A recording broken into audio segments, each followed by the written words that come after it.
إن الحمد لله نحمده ونستعينه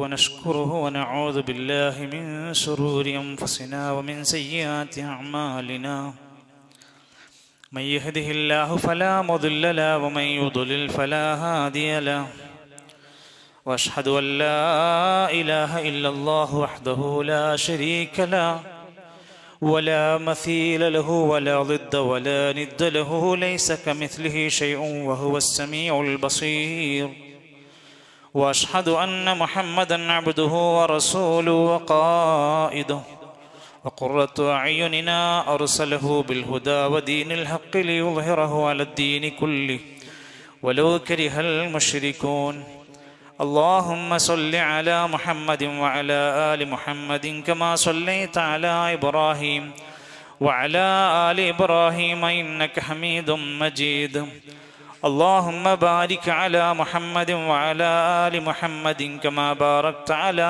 إبراهيم وعلى آل إبراهيم إنك حميد مجيد أما بعد فإن خير الكلام كلام الله وخير الهدي هدي محمد صلى الله عليه وسلم وشر الأمور محدثاتها وكل محدثة بدعة وكل بدعة ضلالة وكل ضلالة في النار أيها الإخوة والأخوات أوصيكم وإياي أولا بتقوى الله يا أيها الذين آمنوا اتقوا الله حق تقاته ولا تموتن إلا وأنتم مسلمون أعوذ بالله من الشيطان الرجيم كل نفس ذائقة الموت وإنما توفون أجوركم يوم القيامة فمن زحزح عن النار وأدخل الجنة فقد فاز وما الحياة الدنيا إلا متاع الغرور. ബഹുമാന്യരായ സഹോദരങ്ങളെ, സത്യവിശ്വാസികളെ, ലോകത്തിൻ്റെ സംരക്ഷകനും നിയന്ത്രിക്കുന്ന അത്യുന്നതനായ സൃഷ്ടാവായ റബ്ബിൻ്റെ മഹത്തരമായ ദീനിൻ്റെ നിയമങ്ങൾ പാലിച്ചുകൊണ്ട് അവൻ്റെ കൽപ്പനാ നിർദ്ദേശങ്ങൾ ശ്രദ്ധയോടെ ജീവിതത്തിൽ കൊണ്ടുവന്ന് അള്ളാഹുവിന് ഇഷ്ടപ്പെട്ട ദാസന്മാരായി ജീവിച്ചു മരിക്കാൻ ശ്രമിക്കണമെന്ന് എന്നെ മറക്കാതെ നിങ്ങളെ ഓരോരുത്തരെയും ഓർമ്മപ്പെടുത്തുകയാണ്, വസിയത്ത് ചെയ്യുകയാണ്.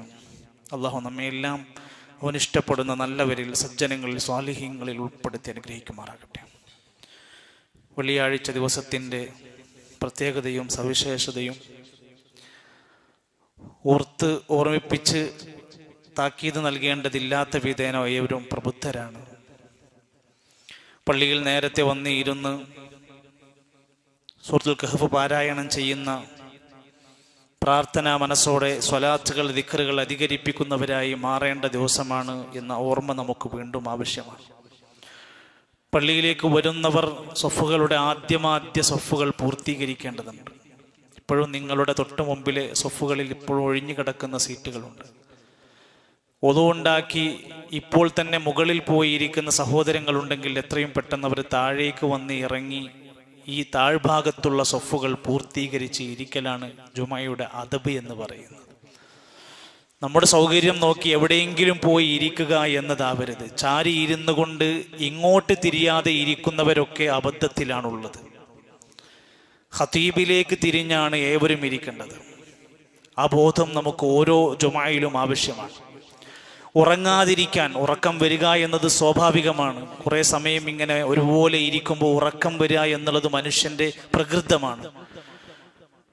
എനിക്കുറക്കം വരാതിരിക്കാൻ ഞാൻ ശ്രദ്ധിക്കേണ്ടതുണ്ടെന്ന സ്വയം ഒരു ബോധത്തിലാണ് നമ്മളുണ്ട്. ആരും നമ്മെ തട്ടി ഉണർത്താനും വിളിച്ചുണർത്താനും ഒന്നും ഉണ്ടാവില്ല. നമ്മളാണ് അത് ശ്രദ്ധിക്കേണ്ടത്. ഖുത്ബക്ക് വന്നിരിക്കുന്ന മനുഷ്യരുടെ കൂട്ടത്തിൽ ഏതൊരു പള്ളിയിലും കാണാൻ സാധിക്കും, പലരും അവർ വന്ന് ഇരുന്ന് ഖുത്ബ ശ്രദ്ധിച്ച് കേൾക്കുന്നുണ്ടോ എന്ന് സംശയം തോന്നിപ്പോകാറുണ്ട്. ഇനി ശ്രദ്ധിക്കുന്ന ആളുകൾ തന്നെയും പലപ്പോഴും ആ ഉത്ബോധനത്തിന്റെ കാമ്പ് ഉൾക്കൊള്ളുന്നതിനു പകരം ഖതീബിനും ഖുത്ബക്കും ഒരു മാർക്കിടാൻ വേണ്ടി മാത്രം വരുന്നവരുണ്ട്. എങ്ങനെയുണ്ട്? കുഴപ്പമില്ല, ഉഷാറ. ഇത് പറയാനും അഭിപ്രായം പറയാൻ വേണ്ടി മാത്രം വരുന്നവരായി നമ്മൾ മാറരുത്. വേറെ ചില ആളുകളുണ്ട് ഓരോ പള്ളിയും മാറി മാറി നടക്കുകയാണ്. എവിടെയാണ് നല്ല ഖുതുബെന്ന് മാർക്കിടാൻ വേണ്ടി ആ പള്ളി കുഴപ്പമില്ല ഈ പള്ളി കുഴപ്പമില്ല എന്ന് പറയാനാണ് അവർ നടക്കുന്നത്. മറ്റു ചിലരാവട്ടെ ഖുതുബയുടെ വിഷയങ്ങൾ ശ്രദ്ധിക്കുന്നതിൻ്റെ ഇടയിലൊക്കെ അവൻ ഓരോരുത്തർ നോക്കിക്കൊണ്ടിരിക്കുന്നുണ്ട്. ഇത് അവനെക്കുറിച്ചാണ്, ഇത് ഇവനെക്കുറിച്ചാണ്, അത് അവനെക്കുറിച്ചാണ്. അല്ല, എല്ലാം നമ്മളെക്കുറിച്ചാണ്. ഇതിൽ നിന്ന് പാഠം ഉൾക്കൊള്ളേണ്ടത് ഓരോ സംസാരങ്ങളിൽ നിന്നും ആദ്യം എന്നോടാണ്, പിന്നെ നമ്മൾ ഓരോരുത്തരോടാണ്. ഇതെന്നെക്കുറിച്ചാണെന്ന് മാത്രം നമ്മൾ ചിന്തിക്കുക. അതുകൊണ്ട് ഓരോ ഉപദേശങ്ങളിലും അല്ലാഹുവിൻ്റെ ഖുർആൻ നമ്മളോട് പറഞ്ഞൊരു വാക്കുണ്ട്, ഫദക്കിർ. നബിയേ, നിങ്ങൾ ഉത്ബോധനങ്ങൾ ജനങ്ങൾക്ക് കൊടുക്കണം. ഫഇന്ന ദിക്റാ, ഉത്ബോധനങ്ങൾ എന്നത് തൻഫഉൽ മുഅ്മിനീൻ, മുഅ്മിനീങ്ങൾക്ക് ഉപകാരമുണ്ടാക്കുന്നതാണ്, മുഅ്മിനീങ്ങൾക്ക് അതിൻ്റെ ഗുണമുണ്ടാകുന്നതാണ്. അതിന് വേണ്ടതുപോലെ പരിഗണിച്ചാൽ. അതുകൊണ്ടാണ് വിശുദ്ധ ഖുർആൻ ഹുദ ലഭിക്കാൻ, സന്മാർഗം ലഭിക്കാൻ പറഞ്ഞ കാരണം അല്ലദീന യസ്തമിഊനൽ ഖൗൽ, ഉപദേശങ്ങളെ വാക്കുകളെ ഗൗരവമായി ശ്രദ്ധിച്ച് കേൾക്കുന്നവരായിരിക്കും അവർ. എന്നിട്ട് അതിൽ നിന്ന് നന്മയെ പിൻപറ്റുന്നവരായിരിക്കും. ഫൗലായികല്ലദീന ഹദല്ലാഹ്, അല്ലാഹു അത്തരം ആളുകൾക്ക് സന്മാർഗം കൊടുക്കും. ഇതിൽ നിന്ന് എനിക്കെന്തു കിട്ടി, ഇന്ന് ഞാൻ എന്ത് പഠിച്ചു എന്ന് സ്വയം അതിൽ നിന്ന് നന്മ പിൻപറ്റാൻ ഉൾക്കൊള്ളാനുള്ള മനസ്സാണ് ഹിദായത്തിന് വേണ്ടത് എന്നർത്ഥം. അതേ സമയത്ത് മനുഷ്യൻ ആലോചിക്കണം, ഈ സാരോപദേശങ്ങളെല്ലാം മനുഷ്യന്റെ ജീവിതകാലത്ത് മാത്രമാണ് ഗുണം. മരിച്ചു കഴിഞ്ഞാൽ നമുക്ക് ഉപദേശം കിട്ടൂല, നമ്മളെ ഉപദേശിക്കാൻ വരാനില്ല.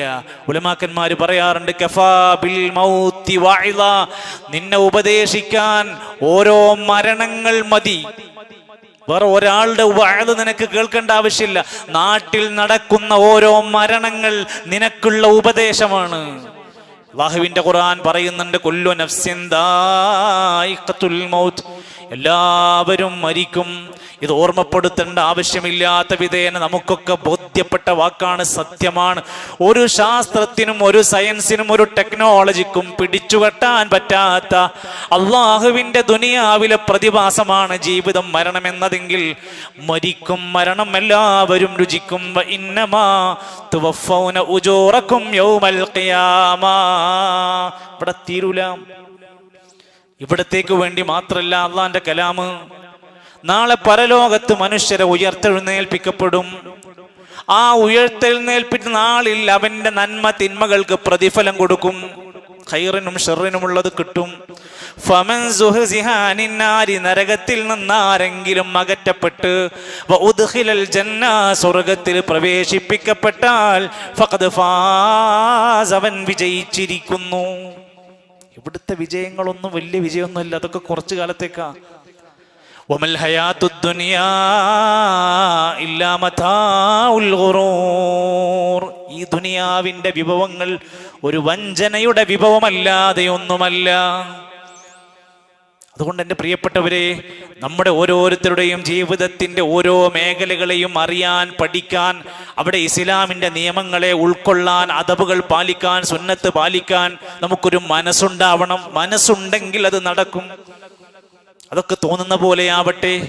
നിസ്കാരം എങ്ങനെ തോന്നുന്ന പോലെ അങ്ങനെ കഴിഞ്ഞു പോകട്ടെ. ഉദു എങ്ങനെ ഉദു അങ്ങനെ കഴിഞ്ഞു പോട്ടെ. അത് എന്തൊക്കെ ശ്രദ്ധിക്കണം, അതിൽ എന്തൊക്കെ ചെയ്യണം. കഴിഞ്ഞ ഏതാനും ആഴ്ചകളായി ജനാസയുമായി ബന്ധപ്പെട്ട വിഷയങ്ങൾ നമ്മൾ പഠിച്ചു വന്നുകൊണ്ടിരിക്കാം. അതിനിടയിൽ സംസാരത്തിനിടയ്ക്ക് വളരെ കുറച്ചു മാത്രം ഞാൻ വിശദീകരിച്ചൊരു മേഖലയാണ് കഫൻ ചെയ്യുന്നതുമായി ബന്ധപ്പെട്ട്. ഒരുപാട് ആളുകൾ അത് കൂടുതൽ വിശദീകരിക്കണമെന്ന് ചർച്ച ചെയ്യുകയും പല ചോദ്യങ്ങളൊക്കെ ചോദിച്ചതുകൊണ്ട് ഒരല്പം കൂടെ അതിൻ്റെ ഭാഗമൊന്ന് വിശദീകരിക്കണമെന്ന് തോന്നുകയാണ്. നാട്ടിൽ നടക്കുന്ന ഓരോ ജനാസകളെയും കുളിപ്പിച്ച് കഫൻ ചെയ്ത് അതിൻ്റെ കാര്യങ്ങൾ ശ്രദ്ധിക്കാൻ നമുക്ക് പ്രാപ്തരാവുക എന്നത് നമ്മൾ ഓരോരുത്തരും മനസ്സിൽ കരുതിക്കൊണ്ടാവണം ഈ വിഷയം ശ്രദ്ധിക്കേണ്ടത്. അല്ലാഹുവിൻ്റെ റസൂൽ സല്ലല്ലാഹു അലൈഹി വസല്ലമ തങ്ങൾ പഠിപ്പിച്ച ഒരു മയ്യിത്തിന് ലഭിക്കുന്ന മഹത്തരമായ ഒരു ആദരവിൻ്റെ ഭാഗമാണ് അതിനെ കുളിപ്പിച്ച് കഫൻ തുണിയിൽ പൊതിഞ്ഞ് ഭദ്രമായി സുഗന്ധം പൂശി വളരെ മാന്യമായ ഒരു യാത്രയപ്പ് ഈ ലോകത്തുനിന്ന് കൊടുക്കുക എന്നുള്ളത്. കഫൻ ചെയ്യുന്നതുമായി ബന്ധപ്പെട്ട 6 പ്രധാനപ്പെട്ട കാര്യങ്ങൾ എല്ലാവരും പഠിച്ചു വെക്കുക. എല്ലാവരും അവനവന്റെ കുടുംബത്തിലുണ്ടാകുമ്പോൾ ഇത് ഓർത്തു വെക്കാൻ വേണ്ടിയാണ്. ഒന്നാമത്തേത്, ഈ കാര്യം ചെയ്യുക, കുളിപ്പിക്കുക, കഫൻ ചെയ്യുക എന്നത് ഫറളാണ്. ആർക്ക്? ഫർളു കിഫായത്തിൻ, സമൂഹത്തിന്റെ ബാധ്യതയാണ്. ഈ നാട്ടിൽ ഒരാൾ മരിച്ചിട്ട് ഒരാളും കുളിപ്പിക്കുന്നില്ല, കഫൻ ചെയ്യുന്നില്ലെങ്കിൽ ഈ കൂടിയ ഞാനും നിങ്ങളും അടക്കമുള്ള സകല മനുഷ്യരും അള്ളാന്റെ കോടതിയിൽ കുറ്റക്കാരാണ്. അറിവുള്ള ഒരാൾ ആ കാര്യം ചെയ്താൽ നമുക്ക് എല്ലാവർക്കും രക്ഷപ്പെടാം.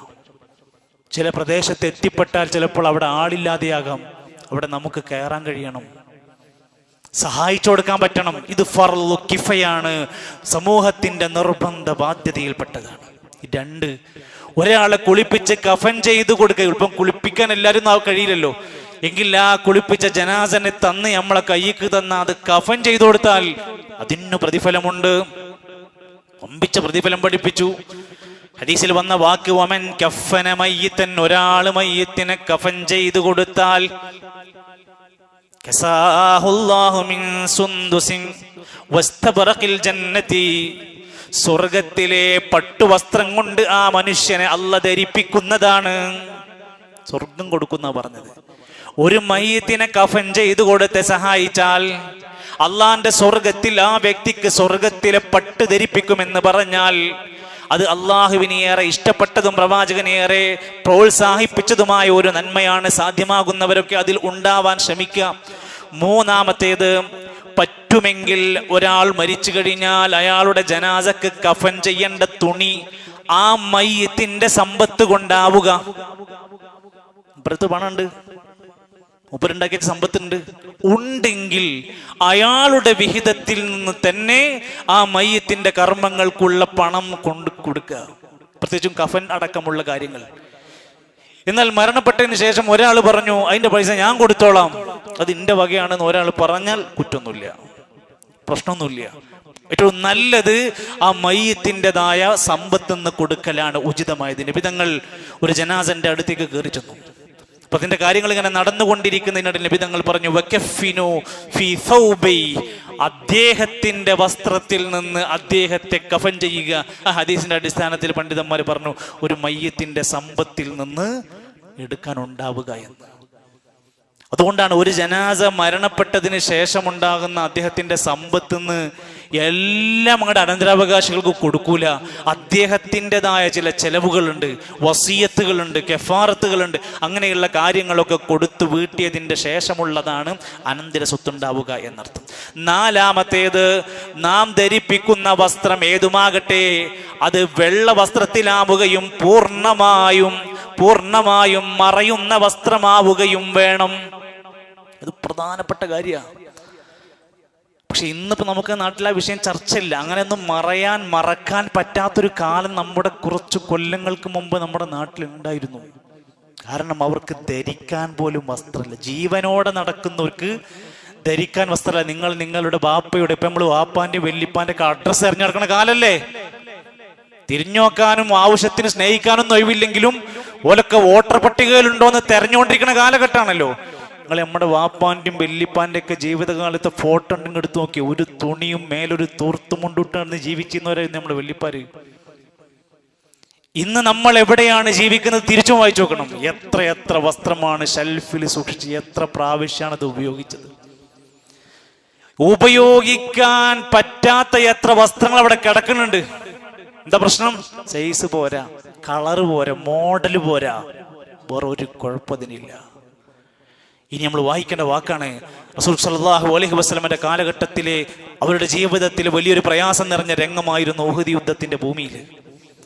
ആ ഭൂമിയിൽ ഓരോരുത്തരും മരിച്ചു വീഴുക. 70-ലധികം വരുന്ന മുസ്ലിമീങ്ങളാണ് ഷഹീദുമാരായി ശുഹദാക്കന്മാരായി മാറിയിട്ടുള്ളത്. ഓരോരുത്തരെ മറവ് ചെയ്തുകൊണ്ടിരിക്കുകയാണ്. എങ്ങനെ മറവ് ചെയ്യണം? അവർ വീണ് കിടക്കുന്ന രൂപത്തിൽ അവരുടെ ശരീരത്തിലുള്ള രക്തപ്പാടുകളോടെ അവർ ധരിച്ച അതേ വസ്ത്രത്തിൽ അവരെ മറവ് ചെയ്യണം. മഹാനായ മിസ്അബ് റളിയല്ലാഹു അൻഹുവിന്റെ ജനാസ എടുത്തു കൊണ്ടുവന്ന് മറവ് ചെയ്യാൻ നോക്കുമ്പോൾ, കഫൻ ചെയ്യാൻ നോക്കുമ്പോൾ ആ തുണി പൂർണ്ണമായി മൂടാത്ത രംഗം വന്നപ്പോ നബി തങ്ങൾ അവരോട് പറയാണ് മിസ്അബ് ധരിച്ചിരിക്കുന്ന ആ വസ്ത്രം കൊണ്ട് തലയെങ്കിലും പൂർണ്ണമായി മറച്ച് പറ്റാവുന്നിടത്തോളം ഭാഗത്തേക്ക് നിങ്ങൾ ധരിപ്പിക്കുക.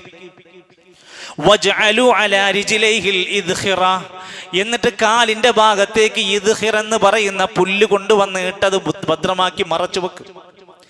ഈ ഹദീസ് എടുത്തുകൊണ്ട് ഉലമാക്കന്മാര് പറയാണ്, ഏതെങ്കിലും ഒരു നാട്ടിൽ ഒരു ജനാസയെ മറവ് ചെയ്യാനുള്ള ഒരു തുണിയാണ് കിട്ടിയതെങ്കിൽ അതുകൊണ്ട് തല നന്നായി മറച്ച് അവിടെ നിന്ന് അങ്ങോട്ട് താഴേക്ക് മറക്കുക.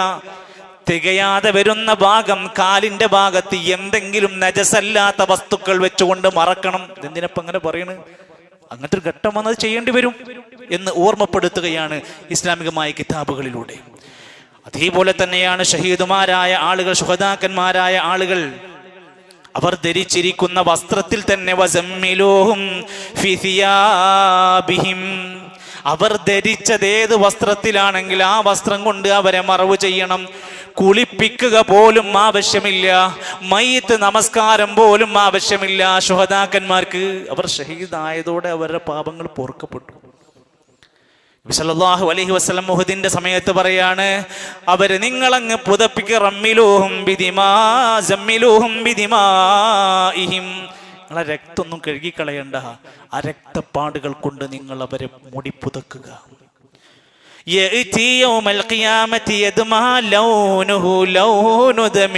പരലോകത്ത് അവർ ആ രക്തത്തിന്റെ കറകളോടെ പരലോകത്ത് ഉയർത്തെഴുന്നേൽപ്പിക്കപ്പെടും. അതൊരു സാധാരണ ചോരയല്ല, അത് അല്ലാഹുവിന് ഇഷ്ടപ്പെട്ട രക്തമാണ്.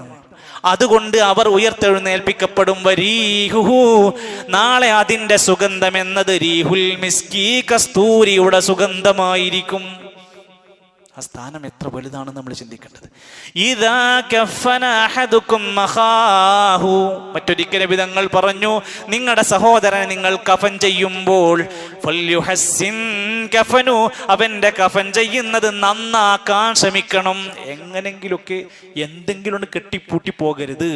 അത് വളരെ മര്യാദയിലും മാന്യമായും നിങ്ങൾ ചെയ്യാൻ ശ്രമിക്കണം. അഞ്ചാമത്തെ കാര്യം, ഒരാൾ ഹജ്ജിനോ ഉംറക്കോ വേണ്ടി പോയി ഇഹ്റാമിലായിരിക്കെയാണ് മരിച്ചതെങ്കിൽ അവര് ഇഹ്റാമിന്റെ വസ്ത്രത്തിൽ തന്നെയാണ് മറവ് ചെയ്യേണ്ടത്.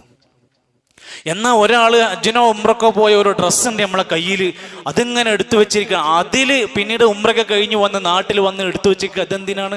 ഇത് ഉംറക്ക് പോയപ്പോൾ എടുത്ത പണിയാണ്, ഇത് ഞാൻ മരിച്ചാൽ എന്നെ കഫൻ ചെയ്യേണ്ടത്. അത് പിന്നൊരു പ്രത്യേകത അതിനില്ല. എന്നാൽ ഉംറയിലായിരിക്കെ, ഹജ്ജിലായിരിക്കെ, ഇഹ്റാമിലാണ് ഒരാൾ, അത് എടുക്കാൻ പാടില്ല എന്നല്ല പറയുന്നത്. എന്നാൽ ആ സമയത്ത് അയാൾ അങ്ങനെ മരിച്ചാൽ അതേ വസ്ത്രത്തിലാണ് അവരെ മറവ് ചെയ്യേണ്ടത്. 6, ചില സന്ദർഭങ്ങളിൽ ഒരു തുണിക്കകത്ത് ഒരാളെ കൊണ്ടുപോയാൽ മതിയാകില്ല, കൂട്ടമരണങ്ങൾ സംഭവിക്കും, വലിയ ദുരന്തങ്ങളൊക്കെ പല സമയത്തൊക്കെ ഉണ്ടാവും. അപ്പോൾ എല്ലാവർക്കും ഓരോ തുണി ഒത്തൊത്ത് കിട്ടിക്കൊള്ളണമെന്നില്ല. ഉഹദ് യുദ്ധത്തിന്റെ ചരിത്രം വായിക്കുമ്പോൾ അവിടെ കാണാൻ സാധിക്കും, ഫകസുറൽ ഖത്ല, കൊല്ലപ്പെട്ടവരുടെ എണ്ണം കൂടുതലായിരുന്നു. വഖല്ലത്തി സിയാബ്, ഓരോരുത്തരെയും പുതക്കാനുള്ള വസ്ത്രമില്ലായിരുന്നു. അപ്പോഴെന്താ ചെയ്തത്? ഫകഫന റജുലു, ചില തുണികളിൽ ഒരാളെ കിടത്തി. വറജുലാനി, ചിലപ്പോഴൊക്കെ 2 ആളെ കൂട്ടിക്കെട്ടി. വസലാസ, ചില തുണികളിൽ 3 ആളെ വരെ.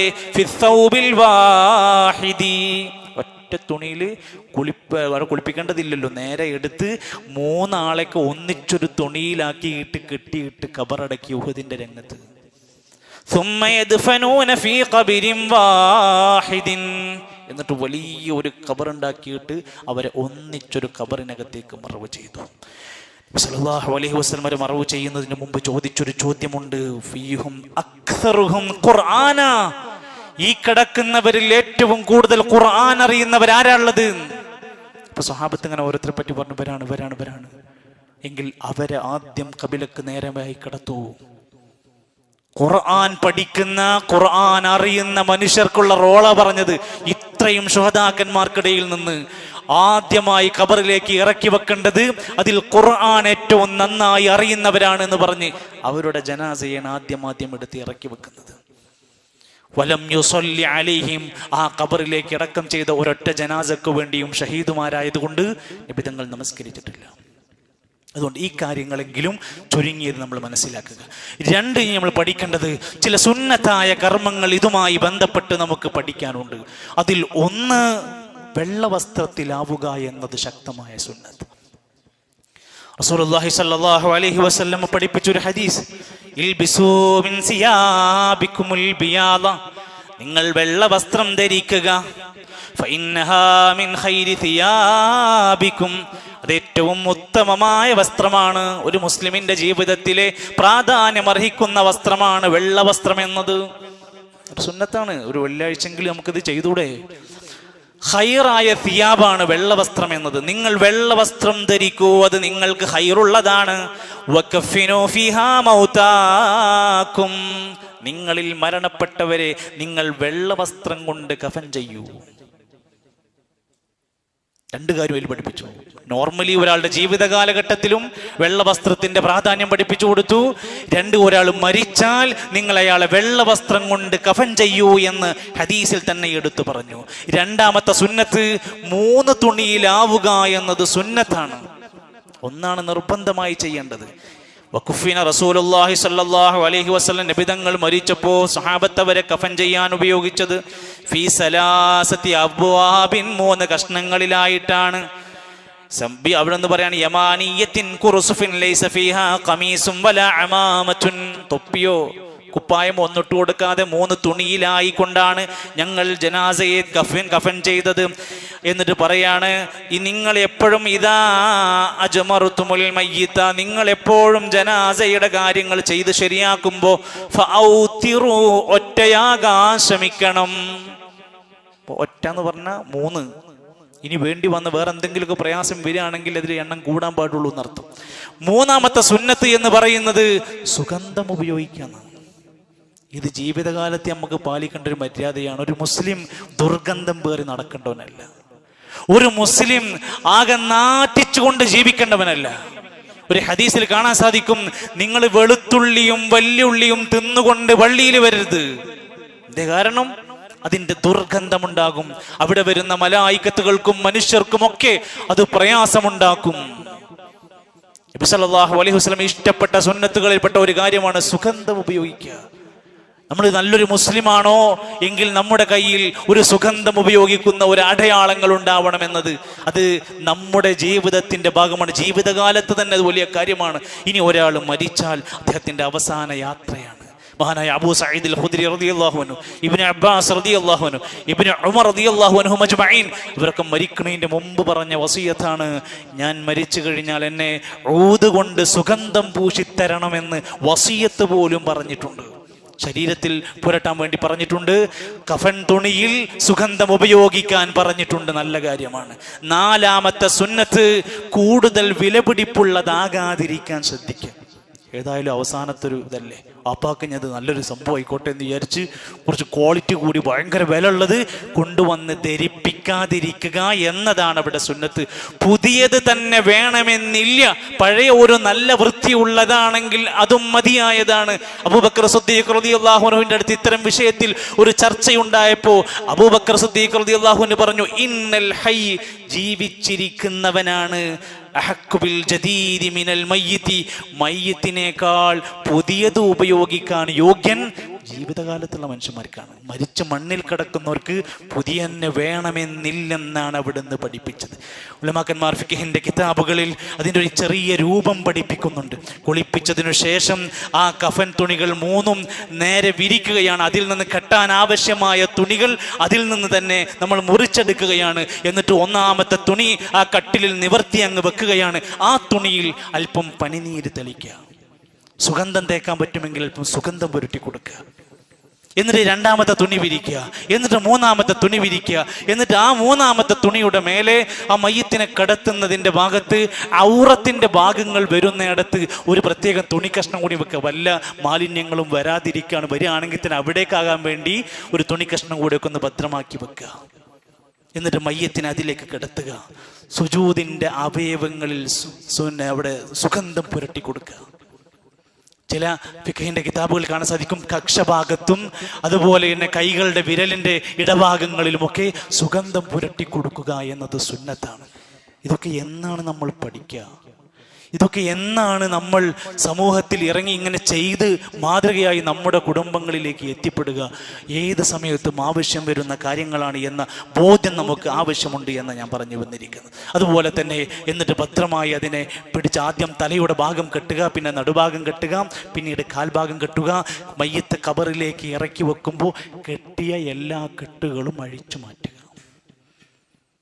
പിന്നീട് മൂക്കിൽ നിന്ന്, ചെവിയിൽ നിന്ന്, അതുപോലെ തന്നെ ഔറത്തിൻ്റെ ഭാഗങ്ങളിൽ നിന്ന് വല്ല മാലിന്യങ്ങളും വരാൻ സാധ്യതയുള്ള ഭാഗത്തൊക്കെ അല്പം പഞ്ഞിക്കെട്ടുകൾ വെച്ച് അത് അടക്കുക.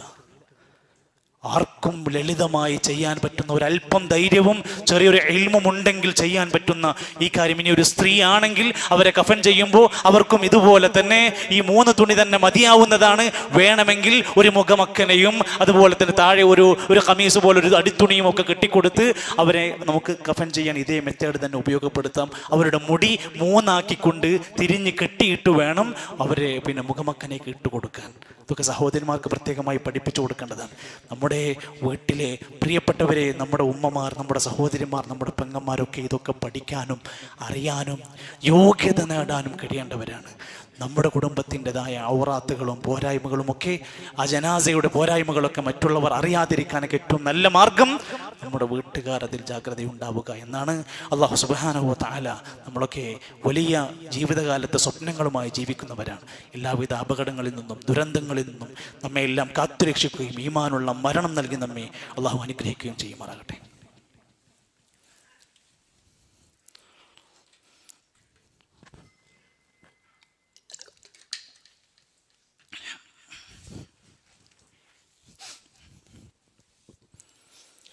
അൽഹംദുലില്ലാഹി റബ്ബിൽ ആലമീൻ വൽ ആഖിബത്തു ലിൽ മുത്തഖീൻ വലാ ഉദ്വാന ഇല്ലാ അലൽ ളാലിമീൻ വസ്സലാത്തു വസ്സലാമു അലാ റസൂലിഹിൽ അമീൻ വഅലാ ആലിഹി വസഹ്ബിഹി വസല്ലമ തസ്ലീമൻ കസീറാ.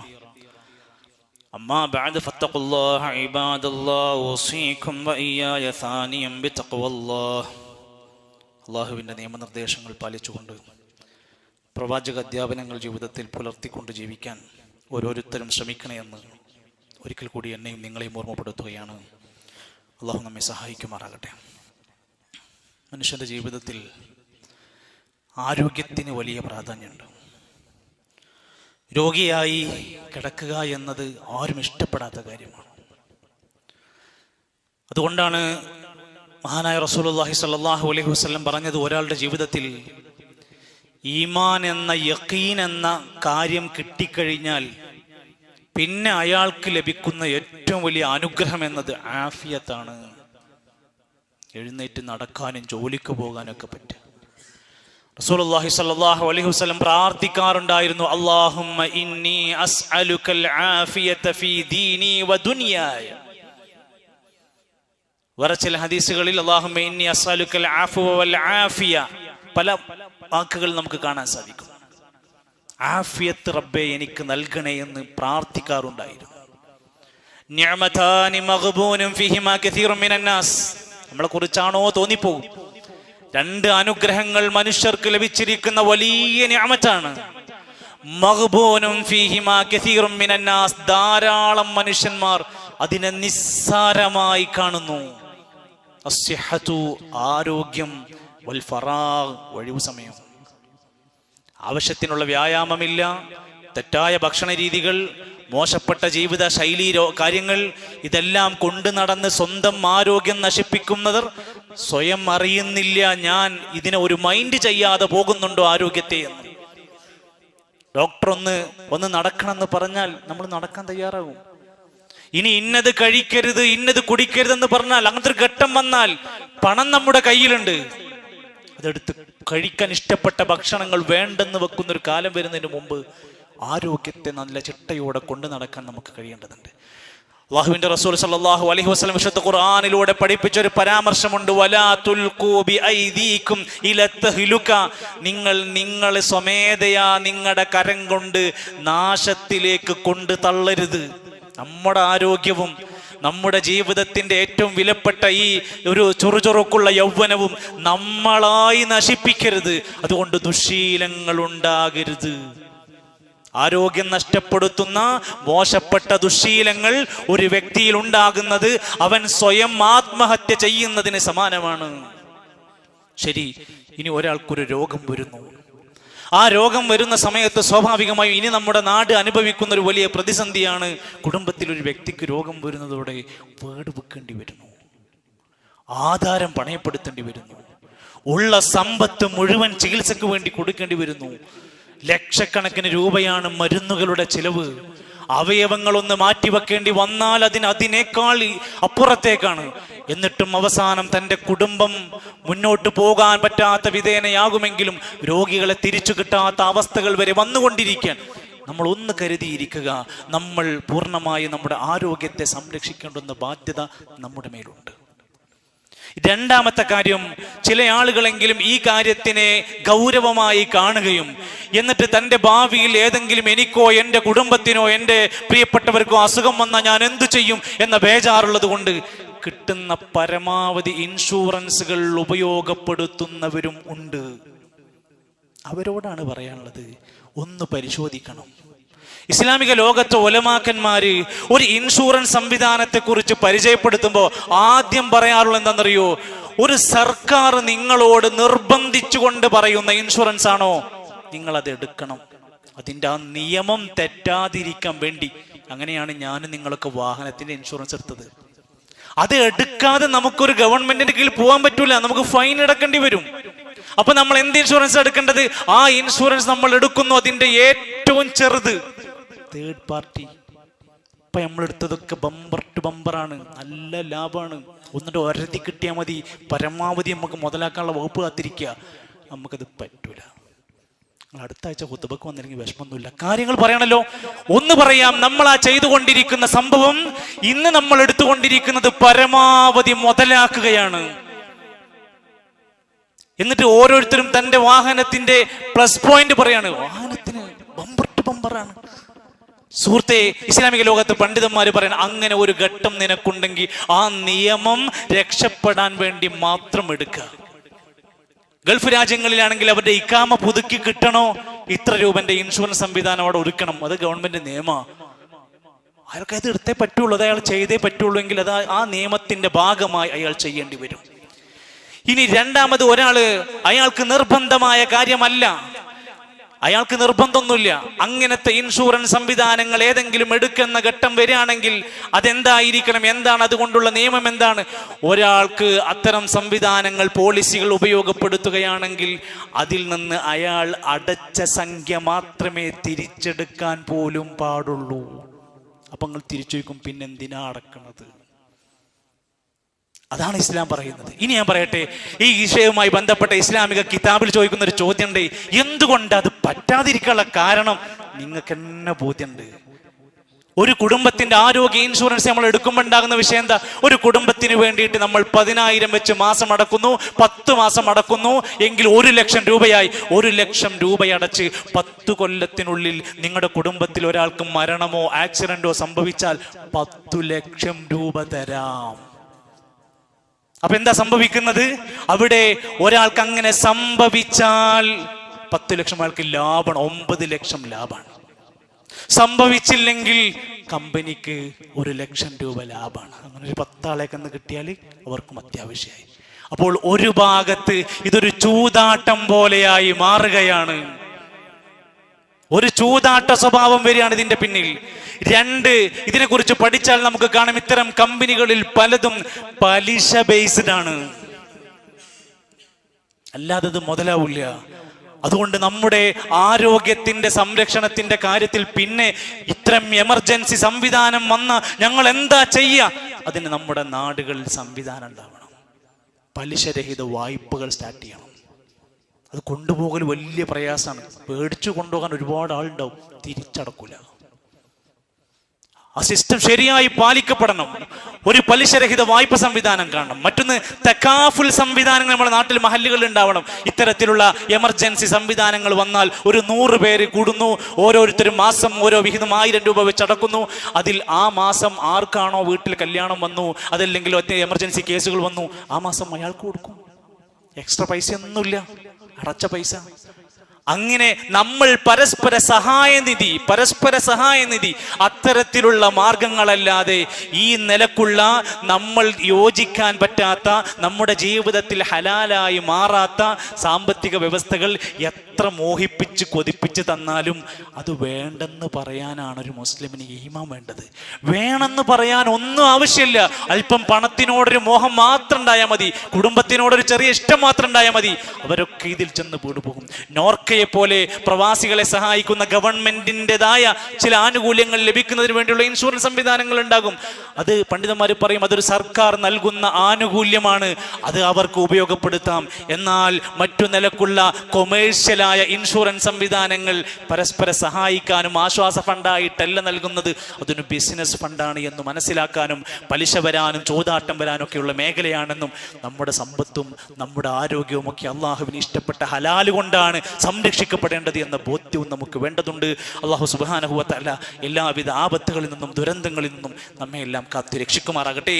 അള്ളാഹു എല്ലാവിധ ഖൈറും ബറക്കത്തും നമുക്ക് പ്രദാനം ചെയ്യുമാറാകട്ടെ. സഹോദരങ്ങളെ, നമ്മുടെ ഖുതുബയിലൊക്കെ ആരോഗ്യമുള്ള സമയത്തൊക്കെ വന്നിരുന്ന പ്രായമായിരുന്ന വെള്ളച്ചാലിലുള്ള അബ്ദുൽ ഖാദർ സാഹിബ് ഓട്ടോ ഓടിക്കുന്ന ആ മനുഷ്യനിപ്പോൾ ചില പ്രയാസങ്ങളുമൊക്കെയായി രോഗത്തിൻ്റെ ഒരു പ്രതിസന്ധിയിലാണ് ഉള്ളത് എന്നും എല്ലാവരോടും ദുആ ചെയ്യുകയും പ്രാർത്ഥിക്കുകയും ഒക്കെ വേണ്ടതുണ്ട്. ഈ ഖുതുബയിലും അല്ലാതെയും ശേഷവും ഒക്കെയും നമ്മുടെ ജീവിതത്തിൻ്റെ പ്രാർത്ഥനകളിൽ അദ്ദേഹത്തിന് മറക്കാതിരിക്കുക. അള്ളാഹു അദ്ദേഹത്തിന് വേഗത്തിൽ പൂർണ്ണമായ ശിഫ ആശ്വാസം നൽകുമാറാകട്ടെ. അദ്ദേഹം അനുഭവിക്കുന്ന എല്ലാവിധ പ്രയാസങ്ങളും വേദനകളും അള്ളാഹു വേഗത്തിൽ ശിഫ നൽകി അനുഗ്രഹിക്കുമാറാകട്ടെ. ഒരുപാട് സഹോദരങ്ങൾ ദുആ കൊണ്ട് വസിയത്ത് പറഞ്ഞവരുണ്ട്. ഒരു വലിയ ഉയരത്തിൽ നിന്ന് ചാടിയ ഒരു 22 വയസ്സുള്ള ഒരു വിദ്യാർത്ഥി, നമ്മുടെ ഒരു സഹോദരൻ, ആദർശ സഹോദരൻ, കാസർഗോഡ് ജില്ലയിൽ ചികിത്സയിലാണ്. 2 ദിവസമായിട്ട് വലിയൊരു പരീക്ഷണത്തിലാണ്. അള്ളാഹു അദ്ദേഹത്തിന് വേഗത്തിൽ ശിഫ ആശ്വാസം നൽകുമാറാകട്ടെ. ദുആ കൊണ്ട് വസിയത്ത് പറഞ്ഞ ഒരുപാട് രോഗികളുണ്ട്. അള്ളാഹു അവരുടെ പ്രയാസങ്ങളെ രോഗങ്ങളെയും വേഗത്തിൽ പൂർണ്ണമായി ആജിലാക്കി നീ മാറ്റിക്കൊടുക്കണം റഹ്മാനെ. അള്ളാഹുവെ, ഞങ്ങളിൽ നിന്നും പ്രിയപ്പെട്ട പലരും മരണപ്പെട്ടു പോയി. റബ്ബേ, നീ അവർക്കെല്ലാം മഗ്ഫിറത്തും മർഹമത്തും നൽകണമേ. അള്ളാഹുവെ, ഞങ്ങളുടെ പ്രിയപ്പെട്ടവർ, ഞങ്ങളോടൊപ്പം ജീവിച്ചിരുന്നവർ പലരും, പ്രിയപ്പെട്ട മാതാപിതാക്കൾ, ബന്ധുക്കൾ, മക്കൾ 6 അടി മണ്ണിൽ കഴിയുന്നവരുണ്ട്. കുടുംബങ്ങൾ ഏറെ വിഷമത്തോടെ ദുആ കൊണ്ട് വസിയത്ത് പറഞ്ഞവരുണ്ട്. അള്ളാഹുവെ, അവരുടെ ഖബറുടെ വിശാലമാക്കി കൊടുക്കണമേ റഹ്മാനെ. അള്ളാഹുവെ, ഞങ്ങളുടെ എല്ലാവരുടെയും നല്ല ആഗ്രഹങ്ങളെ ഹാസിലാക്കി തരണമേ. ഞങ്ങളുടെ സാമ്പത്തിക മേഖലയിൽ ഖൈറും ബറക്കത്തും നൽകണമേ. എല്ലാവിധ രോഗങ്ങളിൽ നിന്ന് ഞങ്ങൾക്ക് നീ കാവൽ നൽകണമേ. അള്ളാഹുവെ, ഞങ്ങൾക്ക് ആശ്വാസവും സമാധാനവും നിലനിർത്തി തരണമേ. അള്ളാഹുവെ, ഞങ്ങളുടെ വരുമാനങ്ങളിൽ ബറക്കത്തുണ്ടാക്കി തരണമേ. ഞങ്ങളുടെ സമ്പത്തിലും മക്കളിലും കുടുംബത്തിലും സന്തോഷം അധികരിപ്പിച്ചു നൽകണമേ. റബ്ബനാ തഖബ്ബൽ മിന്നാ ഇന്നക അൻതസ് സമീഉൽ അലീം വതുബ് അലൈനാ ഇന്നക അൻത തവ്വാബുർ റഹീം. അല്ലാഹുമ്മ ഗ്ഫിർ ലിൽ മുഅ്മിനീന വൽ മുഅ്മിനാത്ത് വൽ മുസ്ലിമീന വൽ മുസ്ലിമാത്ത് അൽ അഹ്യാഇ മിൻഹും വൽ അംവാത്ത്. റബ്ബനാ തവഫനാ മുസ്ലിമീന വഅൽഹിഖ്നാ ബിസ്സാലിഹീൻ. ربنا هب لنا من أزواجنا وذرياتنا قرة أعين واجعلنا للمتقين إماما. ربنا آمنا فاكتبنا مع الشاهدين. وصلى الله على نبينا محمد والحمد لله رب العالمين.